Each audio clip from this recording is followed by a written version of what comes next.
entra um mix de emoções. Ao mesmo tempo que nós sabemos que nós precisamos andar pela fé, nos mover pela fé, construir pela fé, trabalhar pela fé, sonhar pela fé, aqui dentro alguns sentimentos gritam, como raiva, dor, alegria, paz, angústia, decepção, abandono, ansiedade.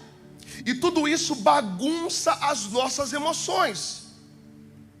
Nós sabemos que nós temos que andar pela fé, mas aqui dentro tem um mix de emoções. E as coisas não são tão simples assim, não são tão claras assim. Nós vivemos esse grande conflito: sentimentos versus fé. E nós sabemos o que a palavra de Deus diz. Olha, por exemplo, segunda carta aos Coríntios 5:7. Porque vivemos por fé e não por aquilo que nós vemos. Nós sabemos que nós temos que andar por fé, mas aqui dentro as coisas não são tão claras. Aqui dentro, vamos lá, irmãos, não vamos ser hipócritas, não vamos ser religiosos hipócritas, não. Aqui dentro as coisas não são tão simples assim. Aqui dentro as coisas não são tão fáceis assim.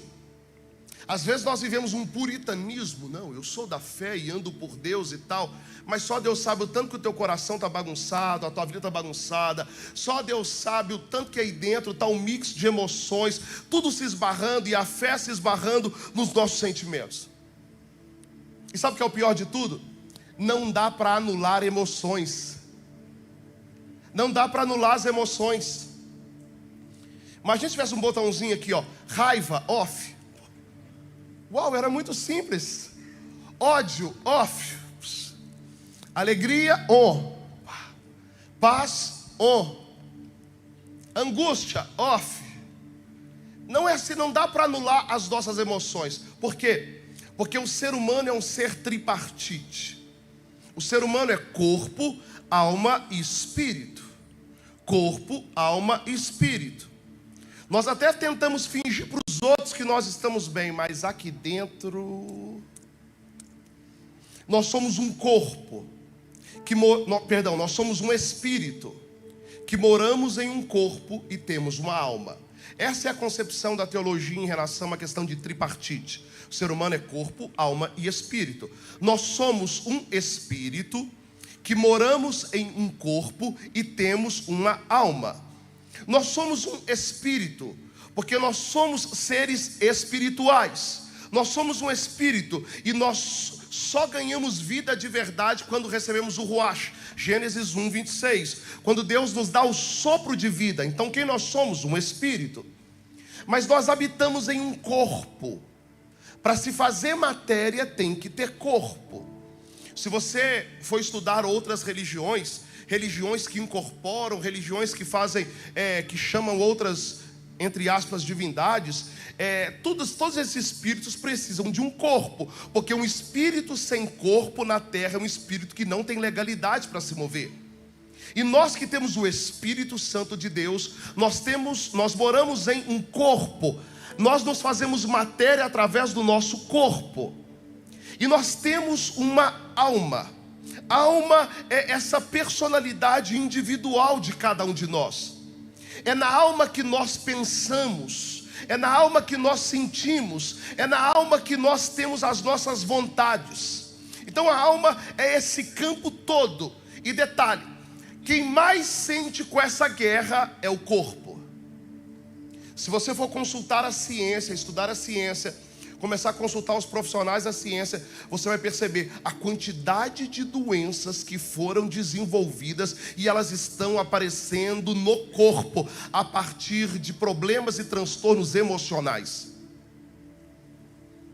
A quantidade de enfermidades, tumores, perda de pelo, doenças na pele, etc, etc, que é meramente emocional. Porque o corpo foi a válvula do ser humano, a válvula que Deus colocou no ser humano. Pensa numa panela de pressão, e essa panela de pressão, quando ela está com muito ar comprimido, a válvula levanta e ela começa. Tss, assim é o corpo. É no corpo que nós sentimos tudo isso. Pastorinha, a alma, o campo dos sentimentos, das vontades, o campo das emoções. A nossa alma, ela se abate. E exatamente sobre isso que eu quero falar com vocês hoje. Conversando com a minha alma. Porque a alma, uma alma adoecida, uma alma mal cuidada, tem feito tanto mal para filhos de Deus. Deixa eu te mostrar o que uma alma pode fazer com a pessoa. Joga, por favor, Provérbios capítulo 5, verso 13. Olha isso. Provérbios capítulo 15, verso 13, perdão. O coração alegre aformoseia o rosto. Pastor, o que é isso? Nem sempre você vai precisar de um tratamento estético. Às vezes você só precisa ser mais feliz. A Bíblia está dizendo, o coração alegre aformoseia o rosto. Olha para alguém e fala assim, é só você se alegrar. Ele entendeu, viu? A Bíblia diz que o coração alegre aformoseia o rosto. A Bíblia está dizendo, uma alma feliz deixa a pessoa até mais bonita. Olha para alguém e fala, alegra a tua alma. Uma alma feliz deixa a pessoa até mais bonita. Está na Bíblia. E o texto continua dizendo, mas com tristeza do coração, da alma, o espírito se abate. Se a alma, ela tem o poder de fazer aformosear o rosto, a alma adoecida tem o poder até de abater o espírito. Por isso que muita gente não consegue viver uma vida de fé, não consegue caminhar pela fé, não consegue andar na direção daquilo que Deus falou. Sabe por quê? A alma está adoecida. Mas hoje nós vamos cuidar dessa alma aqui, viu? Hoje nós vamos tratar essa alma aqui. Pastor, está parecendo consultório de terapia, de psicólogo, né? Não, é palavra de Deus para a tua vida. Porque assim também é o ser humano. O ser humano é assim, corpo, alma e espírito. Deixa eu entrar na Bíblia para vocês, para explicar o Salmo 42. O Salmo 42 tem como os autores os filhos de Corá. Quem eram os filhos de Corá? Os filhos de Corá eram levitas do templo. Os filhos de Corá, eles cuidavam da música no templo, eles cuidavam da portaria do templo, eles cuidavam do cuidado do templo, eles cuidavam dos utensílios do templo. A alegria dos filhos de Corá era servir a Deus. O propósito deles era servir a Deus. Ei, guarda uma coisa, gente que serve é gente mais feliz. Quem serve é mais feliz. Vem servir essa cidade com a gente, porque quem serve é mais feliz. Tem muita gente que está adoecida demais, andando de cabeça baixa demais. Sabe por quê? Porque está envolvido nos seus problemas. Quando você se levanta para servir, você vai ver que tem gente com problemas muito piores que os seus. Ai, pastor, estou tão triste hoje. O que foi? Jackson me deixou. Ah, tá triste? Vem cá, me dá a mão que vão ali no Elhangote para você ver o que é. Quando você se levanta para servir, a felicidade está na utilidade. Nós fomos criados por Deus para servir pessoas. Nós fomos criados por Deus para servir as pessoas, apresentar o amor de Deus, para servir a sociedade. Nós fomos chamados para fora, a igreja é isso, chamados para fora. Nós fomos chamados para servir, cuidar dessa cidade. Os filhos de Corá tinham isso. Eles serviam. Só que algum dia, a Bíblia não relata o motivo, eles foram exilados. Eles foram retirados do templo e eles foram levados para um exílio.